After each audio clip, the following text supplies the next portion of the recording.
Hi everyone, this is Vivi Kuttimas channel. நம்மள எத்தனை பேர் ஒரே பிரச்சனையை நினச்சி கவலைப்பட்டுக்கிட்டும் கண்ணீர் விட்டுக்கிட்டும் இருந்துகிட்ருப்போம்.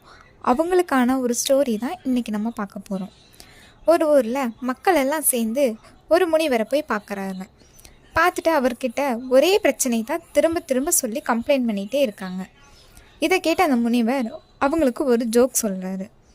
அந்த ஜோக் கேட்ட எல்லோரும் சிரிக்கிறாங்க. ஒரு 2 நிமிஷம் கழித்து திரும்பவும் அந்த ஜோக்கவே அவர் திரும்ப சொல்கிறாரு. அப்போ கொஞ்சம் இருக்கிற மக்கள் மட்டும் சிரிக்கிறாங்க. மறுபடியும் அதே ஜோக்கை 3வது முறையும் சொல்கிறாரு. யாருமே சிரிக்கலை. அப்போது அந்த முனிவர் சிரிச்சுக்கிட்டே சொல்கிறாரு, நான் ஒரே ஜோக்கை 3 தடவையும் சொன்னேன்.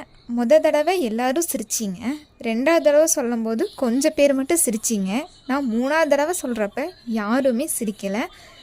இந்த மாதிரி தான் நம்மளோட ப்ராப்ளம்ஸும். ஒரே பிரச்சனை நமக்கு திரும்ப திரும்ப வந்துக்கிட்டே தான் இருக்கும். அதை நினச்சி நம்ம திரும்ப திரும்ப கவலைப்பட்டுக்கிட்டு கண்ணீர் விட்டுட்டு இருக்கக்கூடாது. கவலைப்படுறது அதுக்கான தீர்வு இல்லை. நம்ம கவலைப்பட்டுக்கிட்டே இருந்தோம்னா நம்மளோட டைமும் எனர்ஜியும் தான் வேஸ்ட் ஆகும். அந்த ப்ராப்ளம்குள்ளேயே இருந்து நம்ம கவலைப்பட்டுட்டு இருக்கிறதுக்கு பதிலாக அதுக்கான சொல்யூஷனை நம்ம தான் தேடணும் அப்படின்னு சொல்லி முடிக்கிறாரு. இந்த ஸ்டோரியிலேருந்து நம்ம தெரிஞ்சுக்கிறது என்னென்னா, ஒரே ப்ராப்ளத்தை நினச்சி கண்ணீர் விட்டுக்கிட்டோ இல்லை கவலைப்பட்டுக்கிட்டோ புலம்பிக்கிட்டோ இருக்கக்கூடாது. அந்த ப்ராப்ளத்துக்கான சொல்யூஷன் நம்மக்கிட்டே தான் இருக்குது. ஆனால் நம்ம ஒரி பண்ணுறதுனால அது நம்ம கண்ணுக்கு தெரியல. அந்த ப்ராப்ளத்துக்கான சொல்யூஷன் நம்மளே தான் தேடிக்கணும்.